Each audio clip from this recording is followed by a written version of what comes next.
Hi, welcome to a new series on cold sounds.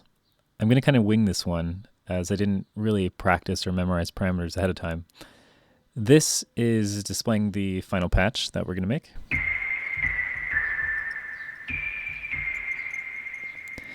can actually hear, if you listen very closely, like a slight high-end distortion that sounds to me like ice chips, which is why I have it in there.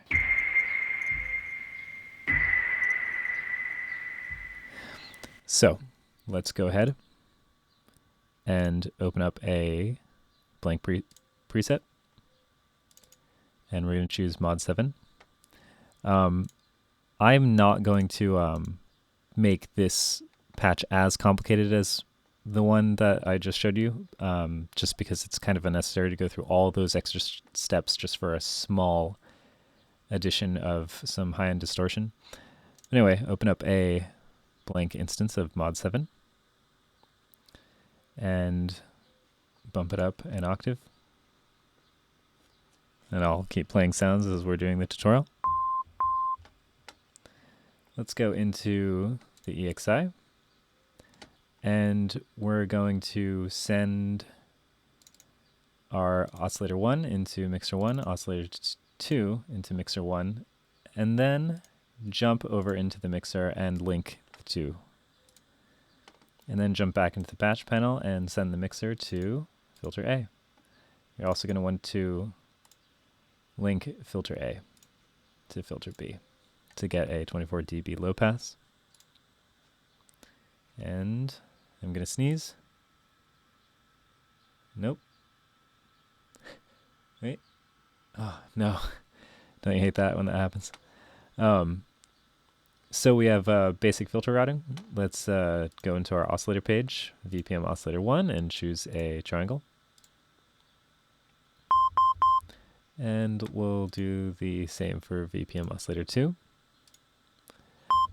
Right now, this is just a triangle wave that's double in amplitude since each oscillator is key synced and the phase, both oscillators start in phase 0. Let's do some fine tuning to the ratio of this one.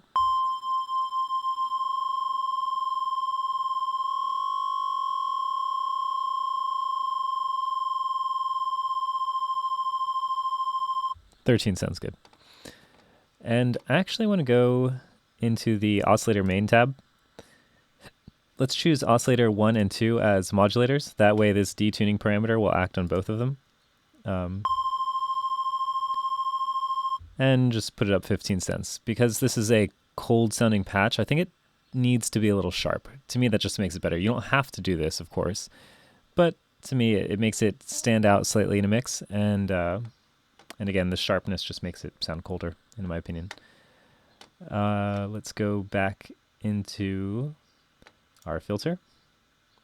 No, actually, let's go back into the patch panel and throw noise into the mixer. Go on, noise. There we go. And now we have noise, and our oscillator is going to filter A. Now we'll jump into filter A. And let's put the resonance, let's put it up all the way for now. Do a little filter sweep.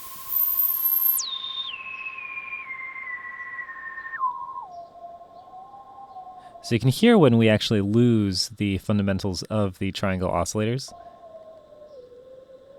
So let's go above. And actually, we should add key tracking to the filter because we would, if we don't do that first, we might end up having to retune it anyway. So let's go into filter modulation, do -50. This is just 1 to, I'm setting this up to, so it's just 1-to-1 key tracking. We could actually just use an AMS source, but I don't know, I'm picky and I like doing it this way. Because key tracking is an AMS source that already has 1-to-1 key tracking. Okay, so intensity to, wonder why I can't choose intensity to A. That's weird.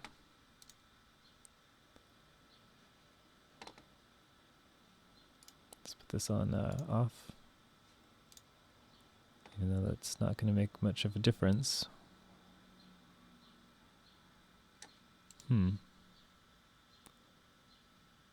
It's very strange.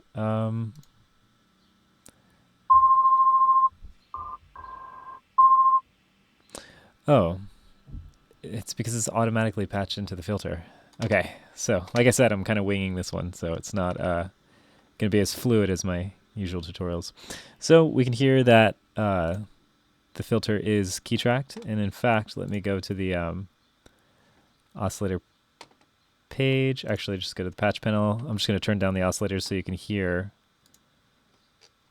that the noise is key tracked with the resonance. Oh my gosh, it's not. Ridiculous. All right, we're going to hunt around. Filter mod. Let's just increase the intensity to B. Nope, makes no difference.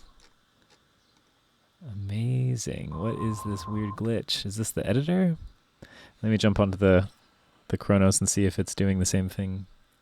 Actually, yeah, I forgot editing on the Chronos directly while using the editor. Kind of just makes it glitch out like crazy, so I'm not going to do that. All right, well, instead, go to filter mod and let's see. All right, no, fuck it. I'll go to the Chronos program EXI1 filter mod. Okay, the Chronos has the intensity to be grayed out, which is the way it should be, but the editor has intensity to A, to the key tracking on filter A grayed out, which is the one we need. So I'm just going to turn it up on the face of the Chronos itself.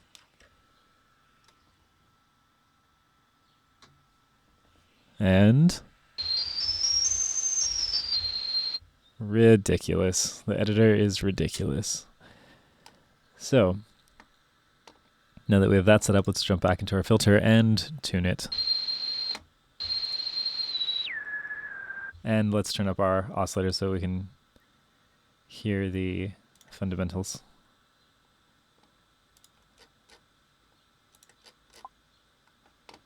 Jumping back into filter. So see how that sounds kind of dissonant? We want to find a...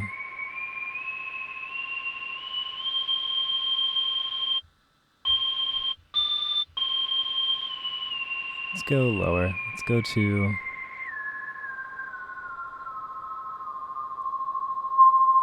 So that's 1-to-1.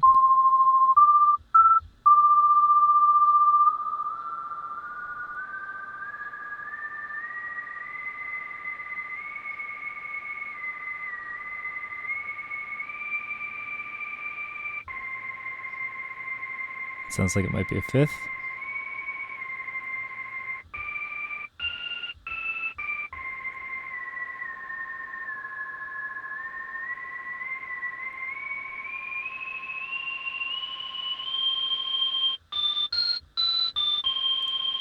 Let's take off or turn down resonance.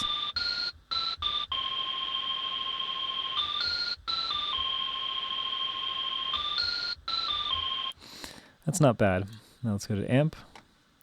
Go to the amp envelope. Turn break and sustain all the way down. Turn release up to 78. It's fine.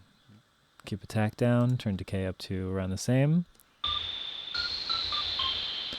And remember how we have to take off the envelopes on our oscillators to make them keep sounding. So take off envelope generator 1. Take off envelope generator 2. And let me go to the oscillator main and check the noise. Generator is not using an envelope.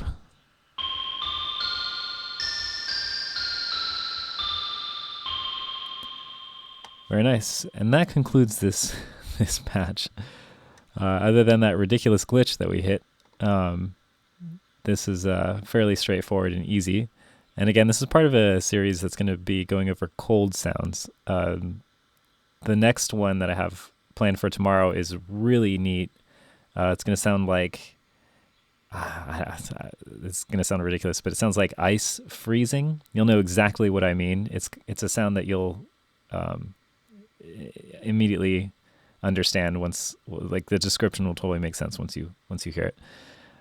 But thank you for watching, and stay tuned for that next video. Bye bye.